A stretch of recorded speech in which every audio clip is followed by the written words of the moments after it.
Hello, YouTubers and NFL fans everywhere. This is Matt, the NFL Fanatic, giving you my Week 15 2023 NFL predictions.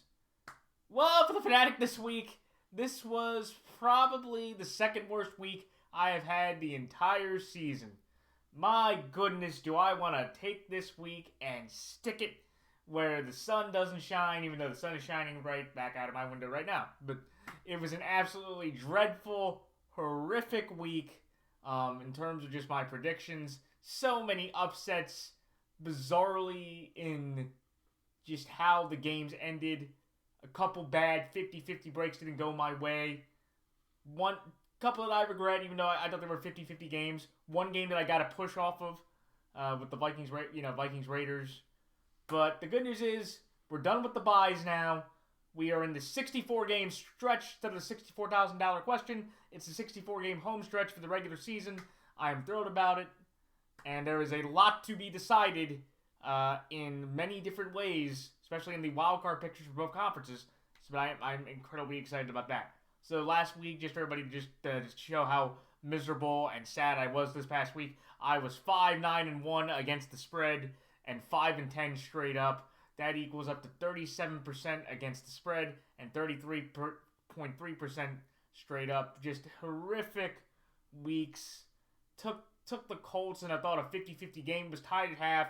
Jake Browning played a very good game through the second half. That was brutal. Eagles, Cowboys. Cowboys roll to their 15th straight home win. Dak still has never lost to Jalen Hurts at home. The Eagles took two ugly losses back-to-back to the Niners and the Cowboys.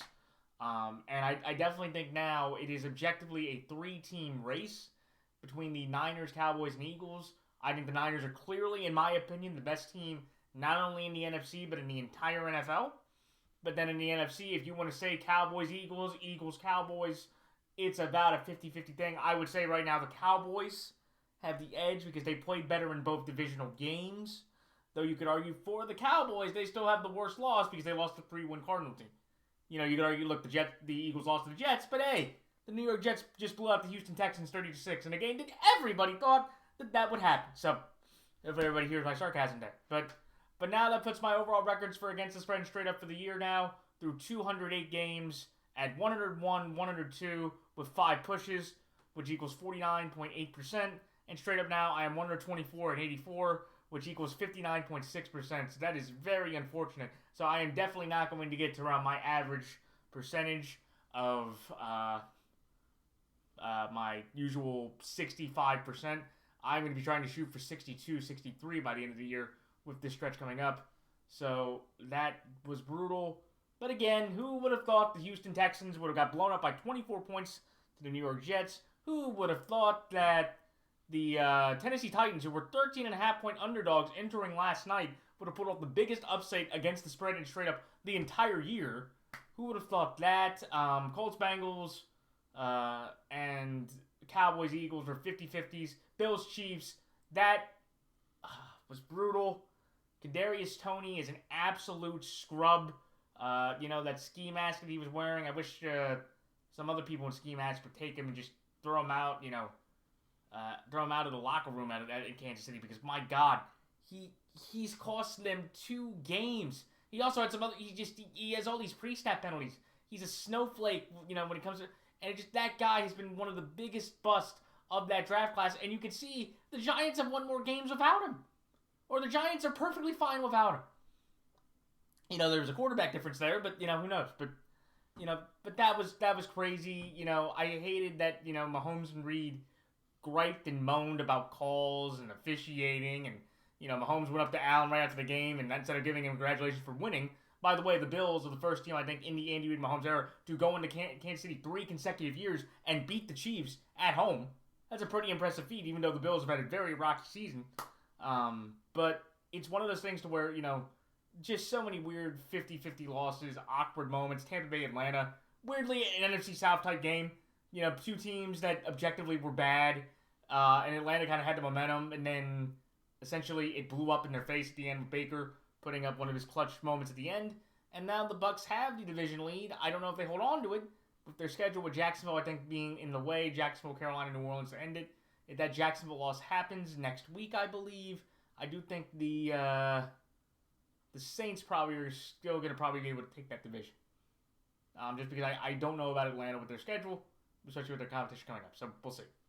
But let me get into my Week 15 picks. Once again, no more buys. Best of luck to anybody in fantasy playoffs through the next 3 weeks at least. So this Thursday, when the 5-8 Los Angeles Chargers go to the 5-8 Las Vegas Raiders, talk about a bizarre matchup of rosters and perspectives of where the teams are supposed to be. They're both 5-8.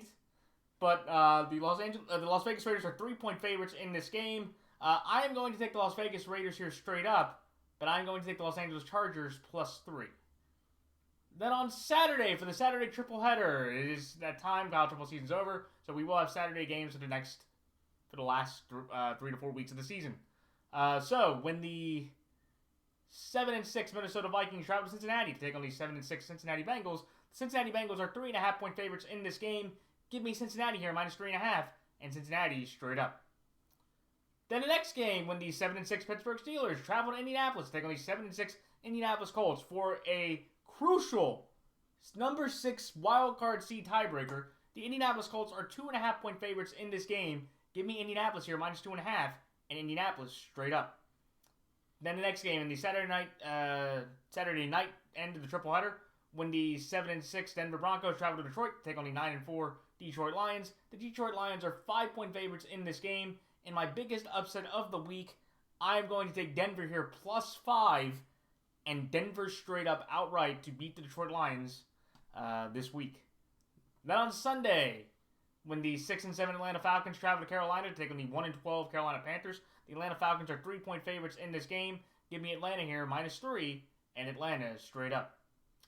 Then the next game, when the 5-8 Chicago Bears travel to Cleveland to take on the 8-5 Cleveland Browns. The Cleveland Browns are 3-point favorites in this game. Give me Cleveland here -3 and Cleveland is straight up. Then the next game, when the NFC South leading, sadly enough, 6-7 Tampa Bay Buccaneers travel to Green Bay to take on the 6-7 Green Bay Packers. The Green Bay Packers are 3.5-point favorites in this game. Give me the Tampa Bay Buccaneers here +3.5, but I'm going to take the Green Bay Packers straight up. Then the next game, when the 5-8 New York Jets travel to Miami to take on the 9-4 Miami Dolphins. The Miami Dolphins are 9-point favorites in this game. And that line dropped a lot, especially going into yesterday when they were 12.5. So that line dropped by 2.5 points after that performance last night. So I'm going to take the Miami Dolphins here straight up. But I might be going against my better judgment here. I hope the Jets can maybe carry the offensive momentum into the game this weekend. But so with that being in mind, I will take the New York Jets here +9 and the New York Jets straight up. Then the next game, when the 5-8 New York Giants travel to New Orleans to take on the 6-7 New Orleans Saints. The New Orleans Saints are 4.5-point favorites in this game. Give me the New Orleans Saints here straight up, but I'm going to take the New York Giants +4.5. Then the next game, when the 8-5 Kansas City Chiefs travel to New England to take on the 3-10 New England Patriots. The Kansas City Chiefs are 9.5-point favorites in this game. Give me Kansas City here -9.5 and Kansas City straight up. Then the next game, when the 10-3 San Francisco 49ers travel to Arizona to take on the 3-10 Arizona Cardinals. The San Francisco 49ers, by the way, are the first team in the NFL this year to clinch playoff berth. Job well done to them. The San Francisco 49ers are 13.5-point favorites in this game. I'm going to take San Francisco here -13.5 and San Francisco straight up. The last time the Niners hosted an NFC West rival, they got blown out 37-11. So I'm kind of expecting a similar result, but Arizona has had a little pick-me-up with Kyler going 500 in the last 4 games. So, but I'll go into that in a second later. The next game, when the 4-9 Washington Commanders travel to Los Angeles, they take on the 6-7 Los Angeles Rams. The Los Angeles Rams are 6.5-point favorites in this game. Give me the Los Angeles Rams here -6.5, and the Los Angeles Rams straight up. Then the next game, when the 10-3 Dallas Cowboys travel to Buffalo to take on the 7-6 Buffalo Bills. Amazingly, this line was a 1-point favorite for Dallas to start out Monday morning. And now, over the past 24 hours, that line has shifted nearly 3 points the other way to now Buffalo is a slight home favorite. I think that is a bit nuts of how Dallas has played this year overall and how Buffalo's played. Like, Buffalo has a bit of a pick-me-up, but if you tell me there was one easy money pick in this week, it is this one, in my opinion. Give me Dallas here +2.5 and Dallas straight up this weekend to win. Then the Sunday night game, when the 10-3 Baltimore Ravens travel to Jacksonville to take on the 5 Jacksonville Jaguars. The Baltimore Ravens are 3.5-point favorites in this game. Give me Baltimore here, minus 3.5, and Baltimore straight up.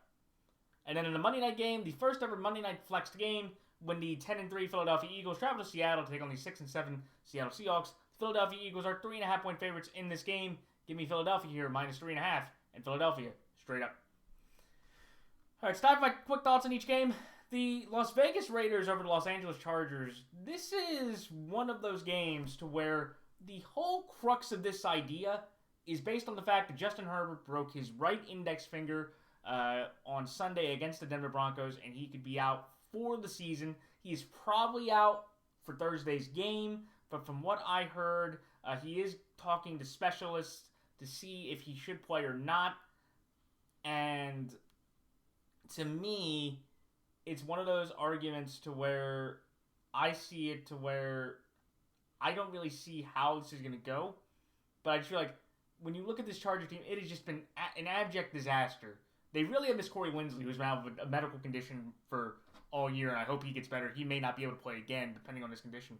But 6 of the last 7 games, the Chargers have not been able to rush as a team for over 100 yards, and the Chargers scored under 7 points a game in their last 3 games. Like I said, it was the first time since '94 that's happened for the Chargers offense. So, Justin Herbert was not even playing well, and Brandon Staley, a defensive bright spot for him is that the Chargers have the second most sacks in the league, but he decided to go back to his old great trope of his first year. The one thing that I couldn't stand, he went for it so many times on 4th down where I thought he should have kicked field goals to keep the game within close against a Denver team that basically had a few good plays of offense throughout the game.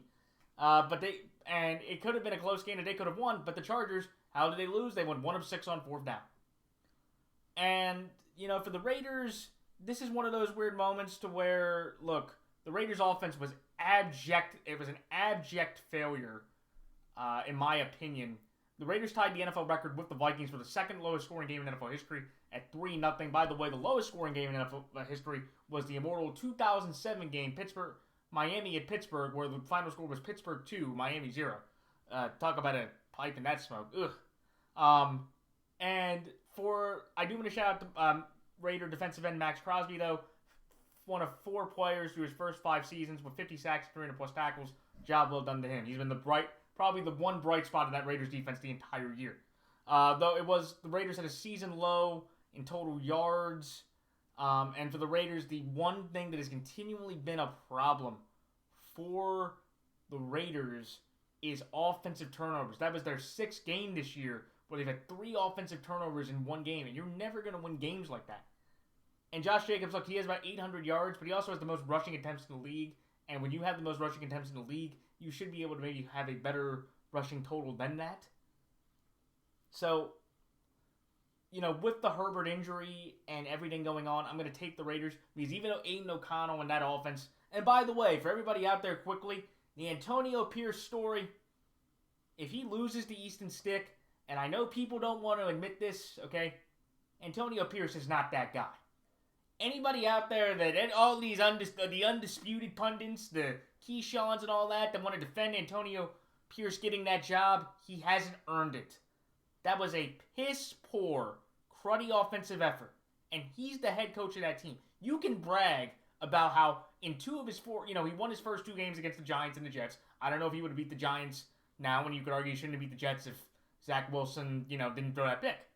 But the last 3 games that he's had great defensive efforts, and so you could give him that credit. But you can't lose a 7-point game with 3 turnovers, and you can't lose a 3-0 game. Like Antonio Pierce is not the guy, and if he loses the Easton Stick, it gives him a little bit of a solace. But if they lose the rest of their games, which I think is possible, then you have to move on from Antonio Pierce and objectively try to find a better coach. So again, I'm going to take the Raiders because the Raiders have also won 3 of the last 4 games at home against the Chargers, so they've been able to beat this team. And I've never seen Easton Stick play a full game. Easton Stick kind of showed some moments, but he also showed that he has a fumbling problem. And objectively, I'll take Aiden O'Connell and Antonio Pierce to coach. Even though I just ripped him about 5 seconds ago, I'll take his coaching and what they have going compared to what I've seen out of the Chargers, which just looks like an abject mess and a disaster to where both the GM and the coach both should be fired at the end of the year.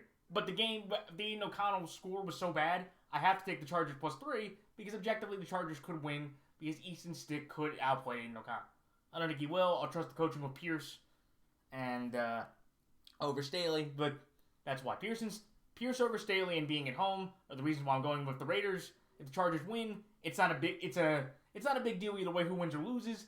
It's just probably more embarrassing for either side. So, but I'm gonna go. That's why I hedge my bet there. But that's why I like the Las Vegas Raiders here straight up to the Los Angeles Chargers +3. The next game, the Cincinnati Bengals over the Minnesota Vikings. This one is very simple as well. The Vikings are coming off a game where they got their second shutout win in 30 years. Ivan Pace at 13 combined tackles, a very impressive rookie.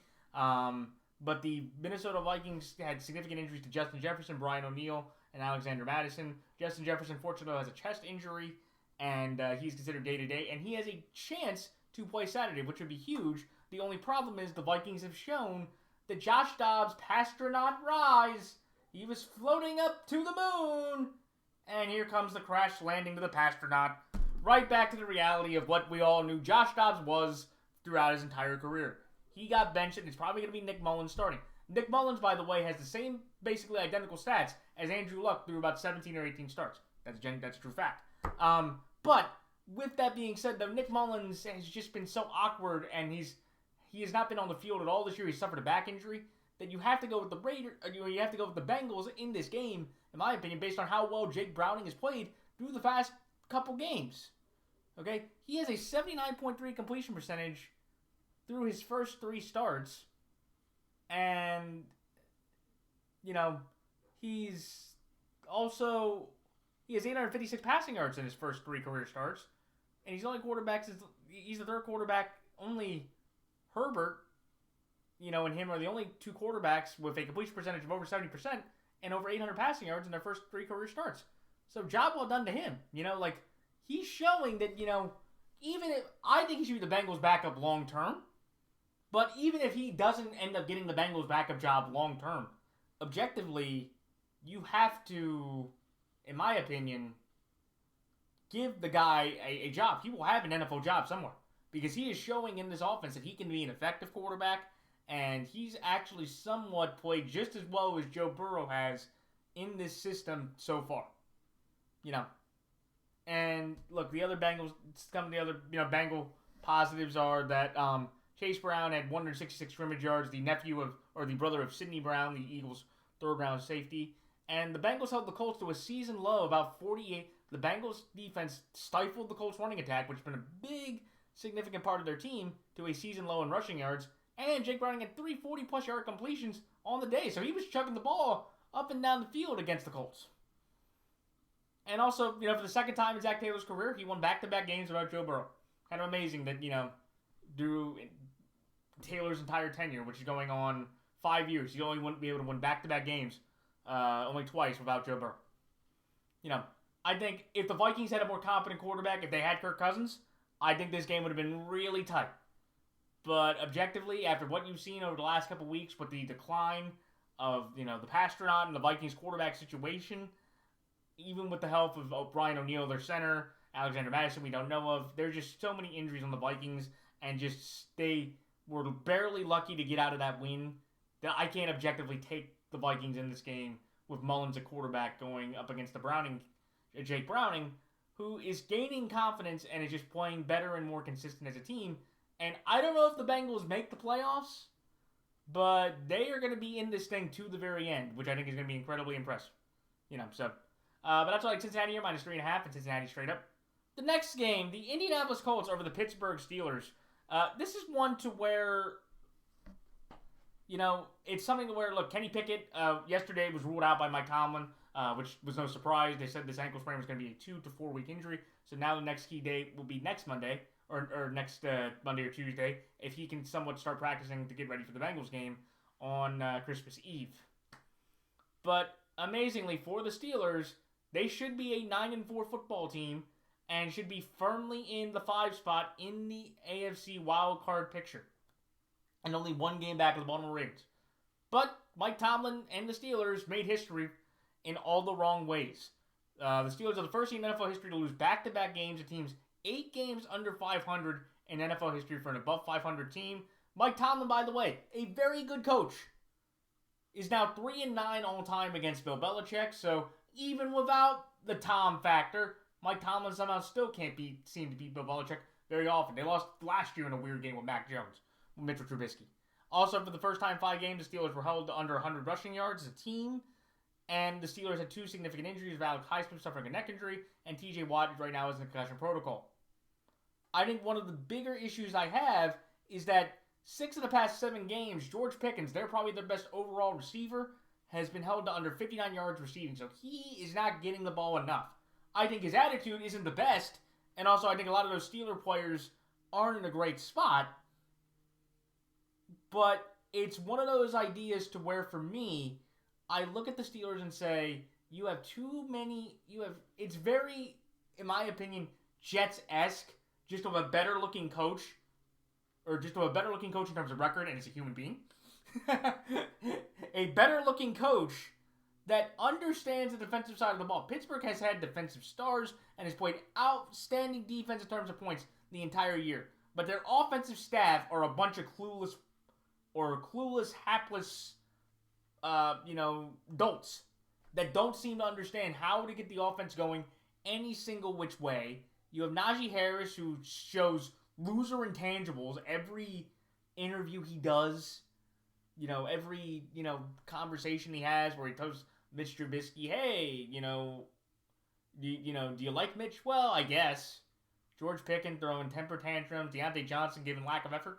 And I honestly think for Mike Tomlin, who is, an all-time great coach, the second greatest coach in the Steelers franchise's history, this is the most heat he will have as a coach since 2018 with that debacle of AB and Le'Veon Bell. This is the most heat he's going to be under.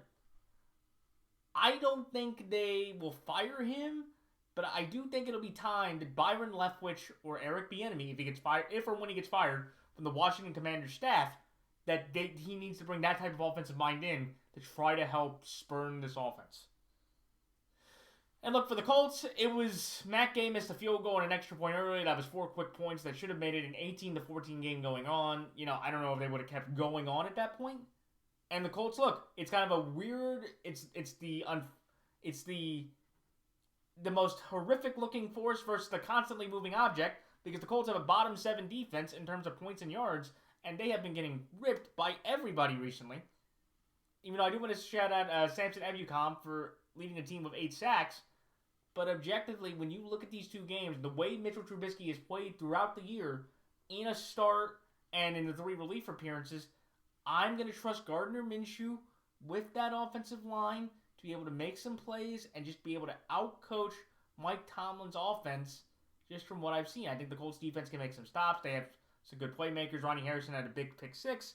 And just at the end of the day, I just feel like the Colts have a better and more confident identity with Shane Steichen than I see with Mike Tomlin and the Steelers. If the Steelers defense gets a few turnovers on Minshew, which Minshew has proven to show this year, then I think the Colts are, susceptible to lose, but I don't see it happening, and I think the Colts grind out a tough win in Indy against a very inept and very sad Pittsburgh offense. But that's why I like Indianapolis here. -2.5 in Indianapolis straight up. The next game, the Denver Broncos over the Detroit Lions. This is one to where, look, and I have been a Detroit fan. Shout out to Halfman's Picks. Go watch him. I've been a Detroit fan a lot of the year, and I thought Detroit was going to be a very good team. But now, if they lose this game, and I know, look, they have the Vikings and the Cowboys, nobody thinks, in my opinion, unless you're a diehard Lions fan, nobody thinks they're going to go into Dallas and win. So, essentially, with their final 4 games being Minnesota twice, Dallas, and I forget the other game that's there. Denver. Yeah, Denver, Minnesota twice, and the Cowboys. This is probably maybe the only other game the Lions have a chance to win, but I just don't see it happening. Because, look, for Denver, their defense has been on a roll. Vance Joseph should get comeback coordinator of the year. I know you have comeback player of the year, he should get comeback coordinator of the year, because what he's been able to do, 9 straight games of the Denver defense, holding opponents to under 22 points or fewer, outstanding. Alex Singleton has been sensational. 138 combined tackles. Cortland Sutton has a career high in touchdowns, including that great 46-yard reception from Russell Wilson. And Sean Payton, what a brilliant play design to get Adam Trautman wide open for the game-sealing touchdown. Great job by him. But the Lions' problem has been they have committed so many turnovers. The Lions' defense over the Lions' offense over the past 4 games has committed 10 offensive turnovers. And you just can't win games like that on a consistent basis. Jared Goff at a season low in passing yards. Jared Goff is starting to look like the Ram Jared Goff, to where you're like, okay, that's why the Rams are willing to trade him. I'm not saying Stafford's had some low moments too throughout his Rams tenure. But Jared Goff is kind of reverting back to that Rams quarterback, to where you're like, okay, yeah. And the other problem is the Lions defense over the past 5 games is giving up about 30 points a game. They can't stop anybody. Justin Fields was running and throwing. They had a horrible offside play or offsides call that got them a touchdown. And objectively, I just think the Broncos are on the better roll here. And what I would say to every Lions fan, and that's what I'm taking then, Russ is playing better. I trust Denver's defense, and I just think the Lions, I think Russ can win this shootout with Jared Goff. I think if Jared Goff and Russ can do a shootout, Jared Goff will probably have 1 or 2 turnovers. That will happen, and I don't think Russ will. And if Russ has more opportunities at the ball, they will outscore the Lions based on how bad this defense has been. And that's why I'm taking Denver. But I just want to say, for every Lion fan out there, you're hanging on the line of, you're not the Niners, the Eagles, or the Cowboys. You're not in that class. I thought you were through about the first 7-8 weeks. You're not. That's obvious. But if you lose this Denver game, you are now the king of meh. The king of, you're the king of that group. Of the Vikings, of the Packers, of the Seahawks, of the Falcons, the NFC South. You're the king of that group. To where nobody is going to take you seriously. You probably would be the toughest challenge for any of those 3 other playoff teams. And you may win a playoff game because you get to play the rest of the meh. But if you lose this game to Denver, you're basically going to fall into that king of meh. To where you're going to get to the second round, but it's not by any impression. That's just by default. So, and so I hope I'm wrong personally, because I'd like to see the Lions try to hold that second tier. Well, they maybe could give Dallas a fight. Well, maybe they could give the Niners a fight. Well, maybe they could give the Eagles a fight. Well, if they lose, which I think they will, you go into the king of meh, where you're going to get to the second round, which is huge for you. First win in about 30 years in the playoffs. But it's just because you just played the rest of meh, and you were the best meh team out of them. So, but that's why I like Denver here, +5, my biggest upset of the week, and Denver straight up. Then the Sunday games, the next game, the Atlanta Falcons over the Carolina Panthers. This is one to where this is not about Atlanta being phenomenal. Desmond Ridder has played about a calendar year, even though, quick shout out to him, he did throw for a career high in passing yards. But Desmond Ridder now has started quarterback for about a year now. He has 11 touchdowns, 11 passing touchdowns, 9 picks, 8 fumbles, and less than 2,738 passing yards for a full year. That's a bad quarterback. That is a quarterback that objectively he's the NFC Kenny Pickett. But you would give Kenny this, not as many turnovers. He's Kenny Pickett but with more turnovers, and that's a massive problem. And this Falcons defense, even though they gave up 29 points, look, the Falcons offense, they only had 19 carries for Bijan and Tyler Algier, which is nuts. You should not have Desmond Ridder throwing the ball 40 times. And, and 5 of the first 7 drives to the Bucs offense, they went 3 and out. The Falcons defense did its job. It played better than what the points would show you and what the ending would show you. They played pretty much a fundamentally solid game. And I'm not really going to blame the defense for the most part. And shout out to Kyle Pitts for catching his 6th touchdown of his career. Sad thing is he's entering his 3rd year. But that's what I'm saying. The Falcons, as great, as odd as they've been and as bad as they've been, and it's rare for them to lose at home. And, I should have trusted my gut and taken the better quarterback because Baker's been better than Ridder. The reason why I'm going with the Falcons on the road again is they're playing the worst team in the league. Bryce Young didn't throw a touchdown. They did run for a season high 204 rushing yards, but they've scored 21 or fewer points in 8 straight games, and the Panthers defense has not been the problem. They have allowed the most points, but the defense, I think, is top 4. They felt like they have given up the 4th fewest yards in the entire year. Some of that's the benefit of playing in the NFC South, sure. But this offense, Bryce Young didn't throw a touchdown. He still has like the 2nd most pass attempts and like the 5th fewest yards passing. They've scored 21 or fewer points in 8 straight games. The most points they scored was in a game with Andy Dalton. And objectively, like I know, look, and I will say this. I think Bryce Young is better, but the more you watch him, it's bad that you can say, hey, Tommy DeVito, Will Levis, even Anthony Richardson. Well, maybe not Anthony Richardson. Okay, Bryce, that's the only guy, but that's because of injury. But Will Levis and Tommy DeVito, you can objectively say through at least a year from what you've seen, again, context doesn't matter with situation, but they look much better than what Bryce Young has shown. And that's the problem for me to where I don't know if you're the Carolina Panthers, even though if you have to go with Bryce, I don't know if he keeps playing like this for the rest of the year. I don't know if you objectively can tell tell the fans of the Panthers, hey, we're going to go with Bryce Young as the unquestioned starter. I would objectively say, with not even having the first-round pick, you're not going to get another quarterback. But with Andy there, I am going to tell Andy Dalton, hey, you have a genuine chance to compete for this job. And if Bryce Young can improve and Andy Dalton outplays him, I'd have no problem letting Andy Dalton start over Bryce Young at this point. Just because, like, it's just getting that bad for me. It's hard for me to defend. But, we'll see. I think he's better, but... look, the Panthers are now bottom 3 offensive scoring, and the Panthers bottom 3 defensive points allowed. And so it's like, Desmond Ridder getting 3 road wins is kind of amazing, and, you might be able to throw more than a touchdown.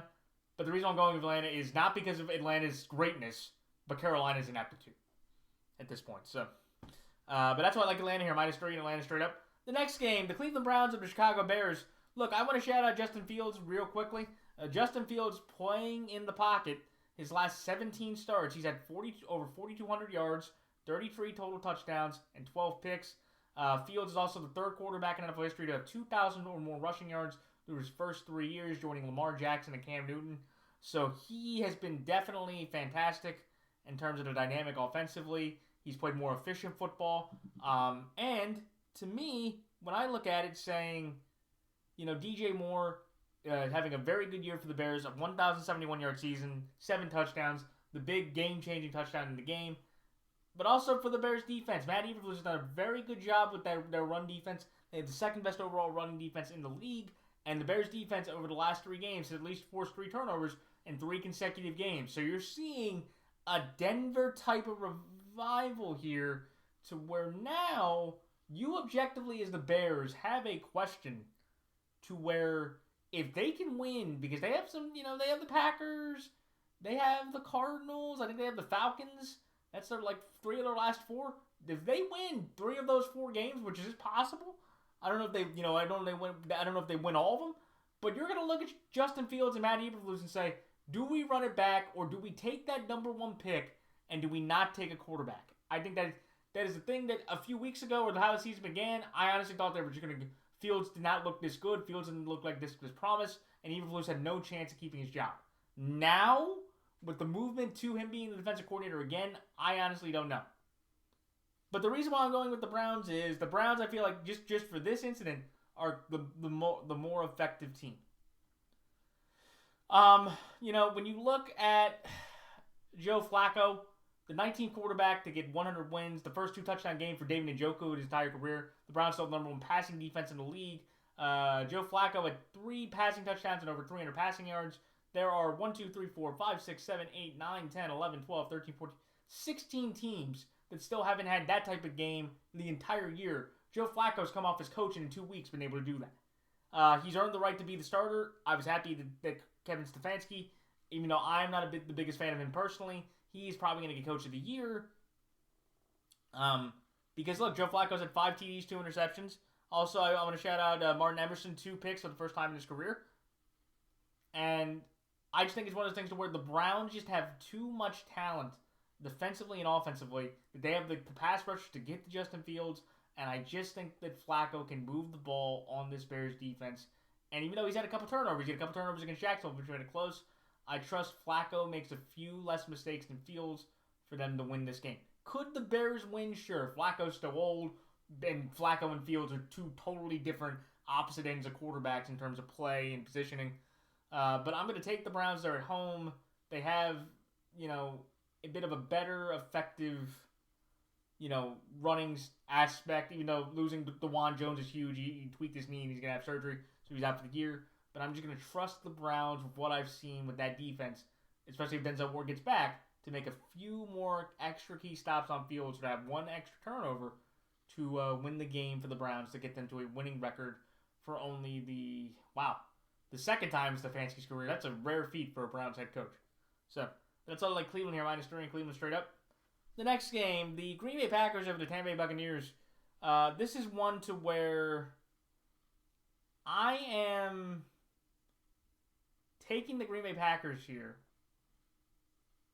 Just because I feel like after what you saw last night, look, huge moment for Green Bay. First time in Matt LaFleur's career he lost a December football game. He had never lost in December. And there was a couple other stats I had here. And yeah, that was the first time he had lost in December. And Jordan Love, I thought, played an okay game. He had 2 big turnovers. The Pinnock pick was probably the biggest one. But I just think when you look at the Packers, Jordan Love has played routinely well. He had 8 touchdowns, no interceptions, completed about 68% of his passes over the last 3 games going into last night. And I just think the Packers, I think the Packers have just a little bit more of a better defense and a consistency that I haven't seen out of Tampa Bay. Tampa Bay, look, Rachaad White, 3 straight games with 100-plus scrimmage yards and the big 4th down touchdown, which basically kept them afloat within the game. And Carlton Banks had the defensive play of the day on a tremendous pick on the Desmond Ridder attempted screen. And Antoine Winfield got his 4th sack of the year, which is impressive for his spot as a safety. So, when you look at this, I think the Packers win based on being at home. And I think the Packers will get some players back. Hopefully Jair can play. Hopefully Christian can play. Hopefully Jones can play. And I'll still take the Packers even if they can't. Just because I think Tampa's just a bit inconsistent. Tampa's kind of had a weirder road type of environment with bowls this year. So I think the Packers can still win. But I took Tampa +3 just because I feel like Baker seemed to have some moments over Love. And if the injuries do come into effect, I think that, I'm going to just hedge my bet there. And I think Tampa, should be able to hold on and keep it within a field goal, even with the injuries. So I'm going to take the Packers because they're home, and I think they'll bounce back from that tough loss. Because basically it was just one bad coverage by Nixon that cost the Packers the game. But, again, should be a great game, but I'm going to take Matt LaFleur over Bowles in this kind of coaching matchup, and I will trust that the Packers can bounce back at home, where Matt LaFleur still hasn't lost a home game in December.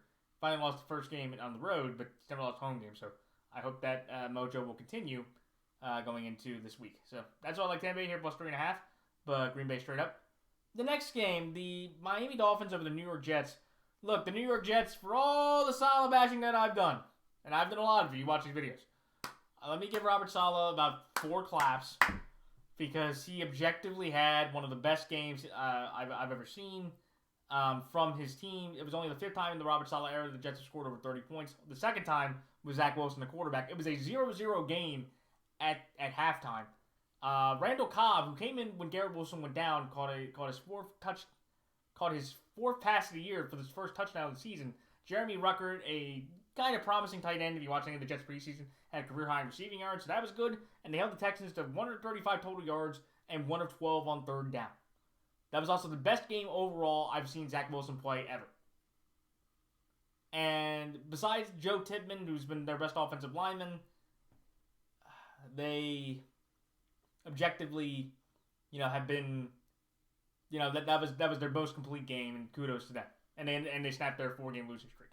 So when you look at the Dolphins here, I'm going to take the Dolphins because I think the Dolphins understand what's going to happen. Look, that was a brutal comeback for them. That was the first win in 768 games for the Titans. The Dolphins were up 14 with under 3 minutes to go, and Will Levis was able to score 15 points in under 3 minutes to win the game by a point. Tyreek Hill going down was significant because Tyreek Hill and Xavier Howard on both the offensive and defensive side of the ball were significant because after those moments, Will Levis was able to make a lot of great big throws to Hopkins. Henry had some nice quality ones. There was a big Evans, their backup running back, had a couple nice moments. And to me, I objectively think that, when you look at this Dolphins team, they understand what's in front of them. Because there is a chance they can choke away this division. Even if they win, all the Dolphins have to do is lose to the Cowboys, Ravens, and Bills. And the Bills, even if they lose to Dallas, all they have to do is beat the Chargers, Patriots, and Dolphins. And the Buffalo Bills win the AFC East. And the Dolphins may not even make the playoffs if everything's going. Look, Tyreek Hill has been dominant. He was hurt, and he definitely kind of showed some MVP value. Because once Tyreek went down last night, the entire Dolphins offense looked dead. And Devon Achane, 9.5 yards per rush. They still had some dominant running game. And they had 3 tremendous turnovers on defensive special teams. But that basically was their offense because they got 3 short drives, which is killer for that one. And why I'm going with the Dolphins is they've won 12 of the last 14 games against the Jets. But I think after that performance and with the injuries to X and Tyreek being banged up and with how the Jets looked, I think the Jets, if they can take that energy from that game and carry it over to the Dolphin game, I think they can cover a 9-point spread. And look, I could be wrong. The Dolphins could be mad. Mike McDaniel and that team, they said that they really won't be able to sleep. That could be killer and they could get their rear ends kicked. But I think I'm going to just trust the Jets. Just because I think the Dolphins' injuries to the offensive line, especially against that Jets defense, will be a problem. And I think if Zach Wilson and offense can take that momentum and carry it, I think they can cover that 9-point spread. I think the Dolphins easily still win just because of the recent history. Like I said, they've lost 12 of the last 14 games. The Jets have to the Dolphins. But I think they can cover the 9-point spread based on what I saw if they can carry that over this week. So that's like the Miami Dolphins here straight up. The New York Jets +9. The next game, the New Orleans Saints of the New York Giants. This is one where, look, Saquon Barkley, first 2 rushing touchdown game in 4 years. The Giants have forced 2 or more defensive turnovers in 4 consecutive games. Jalen Hyatt, before last night, had his first career 100-yard game. Kayvon Thibodeau now has 12 sacks, which is top 5 or 5 to 7 in the league. So, for as much as maybe he's not a great run defender, he's been dominant defensively. And look, for Tommy DeVito, Tommy Cutlets, the most Italian stereotype ever, he's not doing bad. He's the first quarterback since Danny Cannell back in 1997 to go 3-1 in his first 4 starts as the Giants quarterback.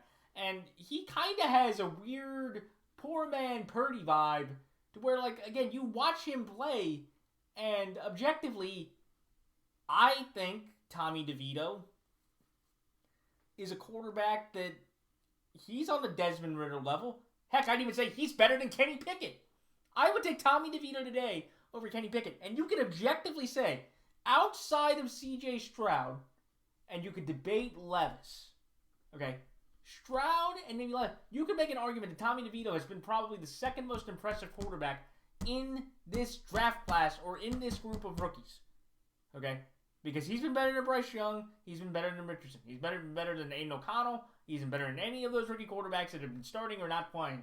Okay, he's been better than those guys. The debate would be between him and Levis. I would probably take DeVito just because he's doing it, I think, with less talent on the offensive side of the ball. But I digress. But even though with all the Giants and all the positive stuff about the Giants, the reason why I'm going with the Saints is I just think there has to be a point where a defense, where the Saints, crazily enough, they are 6-7, but they dominate their opponents when they win. So that's that's the weird thing about point differential, which is weird to where, like, you can look at the Saints and go, hey, we have a plus 24 point differential. That's a better point differential than the Philadelphia Eagles this year. But nobody thinks the Saints and the Eagles are in the same class. And Derek Carr threw for only 119 yards. Pete Warner had a big pick, and Demario Davis had 1.5 sacks. Very nice for him. Jimmy Graham, after mentioning last week about catching a touchdown in Superdome, he did it again on the last touchdown of the game. Good for him. What a cool moment. But I'm going with the Saints just because I think Tommy DeVito going up against the Saints defense, which has been pretty consistent. They can't stop the run, which would be key. Barkley and DeVito, that'll be kind of their advantage. But I just think with that Saints pass defense, even though Lattimore's been hurt and they don't have as much offense, I think the Saints should be able to win this game in that tough environment because DeVito hasn't had to go into those environments. And from what we've seen from DeVito in the road games outside of Washington, in those tough, closed-door environments, he hasn't really shown to be that effective. So, but I'm going to take the Giants here because I think the Giants are playing with more I'm going to take the Giants on the spread here because I think the Giants have been playing with more confidence, and they definitely should be able to hang around with the Saints. Which is an indictment on Dennis Allen and the Saints that they're even in this situation. But I'll take the Saints because they're being at home, better defense, and I just don't think that Tommy DeVito will be able to get his way out of this one. I think Derek Carr is a better quarterback than Mac Jones or Bailey Zappi. He'll be able to make one less mistake or one bigger throw that wins the game for the Saints. So that's why I like the New York Giants here, plus 4.5, but the New Orleans Saints straight up. The next game, the Tennessee Titans over the Houston Texans. This is one to where the C.J. Stroud injury is key. If C.J. Stroud is going to play, I will take the Texans. But Nico Collins and Tank Dell left the game of injury. Nico Collins left the game of a hamstring injury. Noah Brown was the only receiver left in the game. Dalton Schultz dealing a hamstring injury. So the Texans' offense is really damaged. The Texans' defense got rolled, but it's a bit misleading because it was a 13-6 game entering the fourth quarter, and then the Jets just went on the roll after that. Do I think the Titans could be competitive with Levis? Even if Stroud plays, sure. But I think the Titans, look, after what you saw out of Will Levis, he has shown enough for me that I think he will be the Titans quarterback moving forward. I don't know how much he can improve, but when you make that kind of comeback, like I mentioned earlier, you're going to gain some brownie points and respect from the organization, the players, and to feel like, okay, we have our guy moving forward. Again, I don't know what his ceiling is, but I objectively feel like the Titans, if it is going to be Davis Mills, with that hampered of an offensive line and receiving core, I think the Titans win off of that. If Stroud is healthy or Stroud clears the protocol, I will change the Texans, just like I did with the Jags-Browns. Hopefully this time it won't bite me in the rear end. Because I think C.J. Stroud is not that bad. He had a bad day. But I will just chalk that up to the NFL being the NFL, and it's the most bizarre thing in the world. And yeah, but that's why I like Tennessee here. Minus 2.5 for right now, and Tennessee straight up. That's just due to the C.J. Stroud injury. So the next game, the Kansas City Chiefs over the New England Patriots. This is one to where I'm taking the Kansas City Chiefs because the Kansas City Chiefs, they have been horrific offensively. They have averaged 19 points per game over the past 6 games. They only ran for 72 yards against the Bills. Mike Edwards, though, had a nice, effective, moment. He had 11 combined tackles. And 12 of the 13 games this year, the defense has done its job. It's held opponents to 21 or fewer points. And you would think with Patrick Mahomes and talent that they have offensively, they would be able to score more points. But it's just drops, it's penalties, it's turnovers, it's just bad vibes, it's a weak offensive line, it's just ineptitude all the way around. And I'm going to take the Chiefs here because I feel like the Chiefs understand how light this schedule gets. For the Chiefs in the last quarter of the year, it's Patriots, Raiders, Bengals, Chargers. 3 of those, in my opinion, should be wins. Easy wins. The only game you could argue that could be tough is the Bengals, and I believe they have to go to Cincinnati.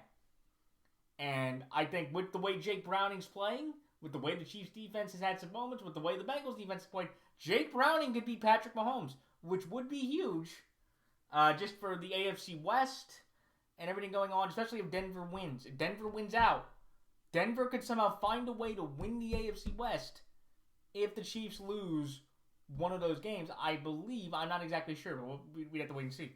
They might have the conference tiebreaker, but I digress. But the reason why I'm taking the Chiefs, just where it's like, look, the Patriots, Bailey Zappi became the first quarterback since Brady to have 3 touchdowns thrown in the first half. The Pats defense has been light out over the past 6 weeks. It's, I think, allowed the fewest points through 6 weeks. Zeke and Schuster had season high in total yards for both of them. But to me, I felt like that was just more an indictment against Pittsburgh than maybe how good New England's been. Bailey Zappi just the week before only couldn't even score on the Chargers defense, which most teams that have a competent quarterback can have been able to score a good amount of points. So if Patrick Mahomes and them all take a deep breath and look at this 4-game stretch. They should understand that besides Cincinnati, they should be able to win this out. And I think they're going to put their foot on the gas and kick the other word that rhymes with gas of the Patriots to calm themselves and get to another AFC West division title. I don't think they're going to get the Super Bowl this year, unfortunately, like I thought. So I will admit that I'm going to, my prediction's still out there. I'll still hang on to it, but I don't really have faith in it anymore. But they should be able to win the AFC West by beating a Patriot team that had a nice moment, but I thought that was more bad Pittsburgh than how good New England actually is. So that's all I can say here, minus 9.5. I can't say straight up. By the way, though, it's a 50-50 thing. The last 4 games, the Chiefs and Pats has split the last 4 games. So that's all I KC here, minus 9.5, and KC straight up. The next game, the San Francisco 49ers over the Arizona Cardinals. The Niners defense, 5 straight games of holding opponents under 100 rushing yards. The Niners have the number 1 defensive points. Though, amazingly, the Niners have had no defensive scores this year. With how dominant their defense has been, they have not had that. And objectively, look, Brock Purdy's been sensational. 4th quarterback in history with a completion percentage of 70% or higher in 7 consecutive games. He had another 110 higher passer rating. Christian McCaffrey has over 10,000 scrimmage yards and over 77 scrimmage touchdowns. And also, by the way, for everybody that doesn't believe in Brock Purdy, okay, Brock Purdy threw for 10.5 yards per completion. Okay, so everybody that says, oh, Brock Purdy can't throw the football, like George Kittle said, well, what's that? He's averaging for the season 9.9 yards an attempt on 70% completion percentage. And he's had like he's like bottom 10 in attempts.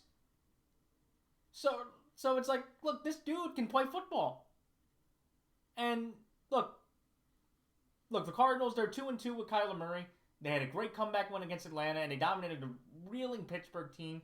James Conner had his second 100-yard rushing game of the year, which was impressive. But it's sad where the Cardinal receivers really can't do anything. Their leading wide receiver is Marquise Brown at 574 yards. I think the next one is Michael Wilson. And it's just something where, look, the Cardinals, they've shown fight through 3 of their 4 games. But the last time they played an NFC West rival at home, they got rolled.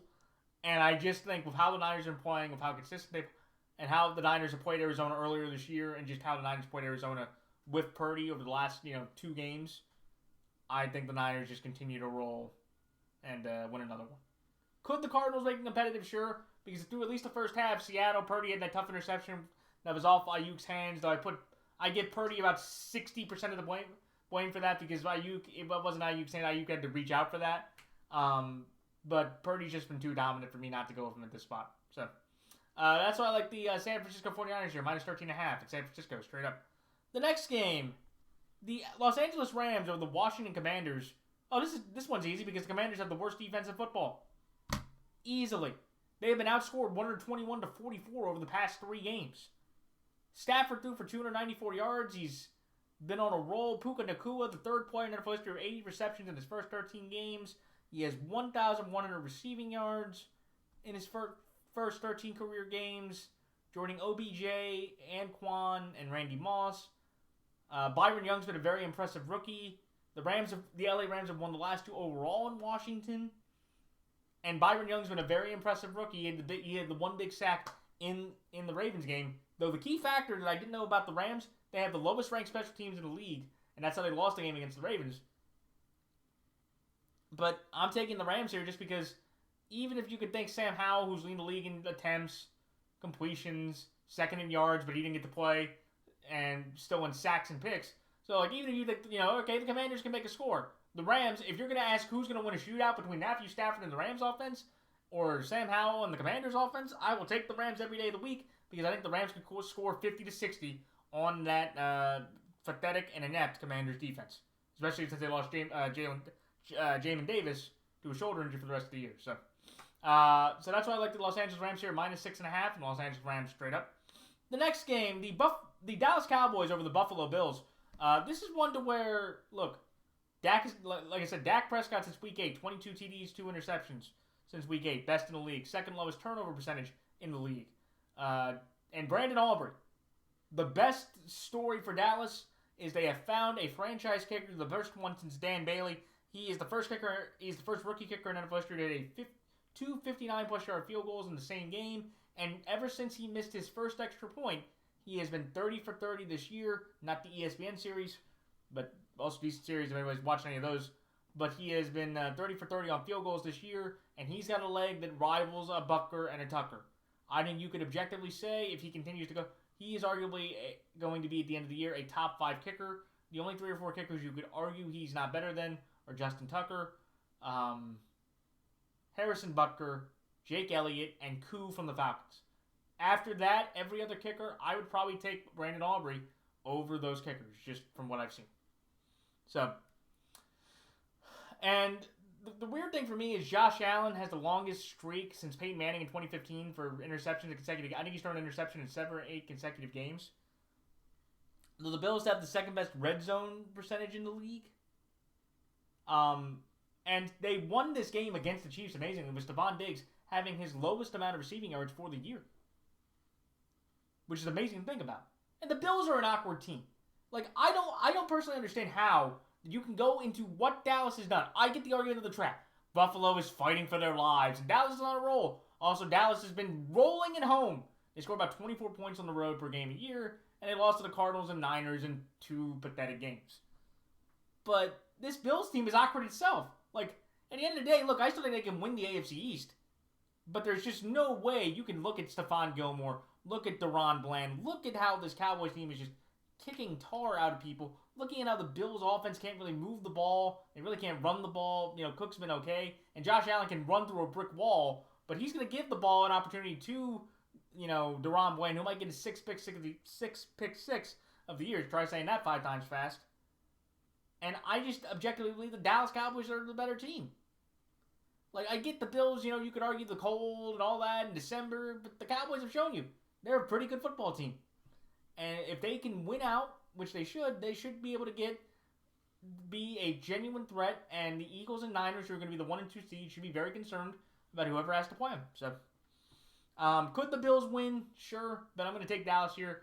Better coaching, better consistency, a bit healthier. Losing Hankins is big, and I just trust the Cowboys as a whole fundamental unit right now over the Buffalo Bills. So, that's why I like Dallas here, plus 2.5, and Dallas straight up. Then the final 2 games, the Baltimore Ravens over the Jacksonville Jaguars. This is one to where, look, Tylan Wallace, 4 for overtime, punt return touchdown in NFL history. Lamar had the second best game of the season with 3 touchdowns and 1 interception. Kyle Hamilton has an MCL sprain. He is a grade 1 MCL sprain. He's considered day-to-day. And the Ravens just continue to find dominant ways to win, find unique ways to win. And after what's happened yesterday with the Dolphins, with the Jaguars, with the Chiefs, I think everybody can objectively say, I'm not being a homer here, okay? The Baltimore Ravens are clearly the best team in the AFC, and there's nobody close, in my opinion, for second. Nobody. And look, the Ravens want revenge for last year, and the Jags, 3 of their last 5 games, they've given up 31 points on defense. And Trevor Lawrence, and they ran for a season-low 58 yards. And the Ravens defense has been pretty dominant for the most part. And they don't have Christian Kirk, who is on the IR of a core injury, which is big. And I just trust that the Ravens have enough health and offense-wise that without Christian Kirk, if you can just double Zay and Ingram, or if you double Zay and make Lawrence only have 1 weapon, I think the Ravens win this game with the revenge on their mind from last year. It could be competitive. Lawrence, should be able to start and finish, the way through. But, we'll see. So, but that's why I like Baltimore here, minus 3.5, Baltimore straight up. And lastly, the Philadelphia Eagles over the Seattle Seahawks. Geno probably is going to be out with the groin injury. Drew Lock's going to be in. Though the Eagles did not score an offensive touchdown for the first time since Week 17 of the 2017 season. Jalen has the most fumbles this year. Brown and Devontae overwhelmed the Eagles' receiving core on offense, but I don't think that matters against the very ineffective Seattle secondary. The Eagles have had a difficult time beating the Seahawks recently, but that was with Russ. This is with Geno and Locke. And I just feel like, again, Philadelphia, they're not going to get any credit, but they should be able to get the number 2 seed in the NFC by winning out by beating 4 tomato cans by the end of the year. So, if Geno plays, it could be competitive. If not, I think the Eagles roll pretty easily. So, that's why I like Philadelphia, minus 3.5. Philadelphia straight up. But that is it. So, good luck to all players, coaches, fellow prognosticators, and fantasy players through the fantasy playoffs. And until next week, this is Matt the Analytics signing off. Until next time, everyone, so long.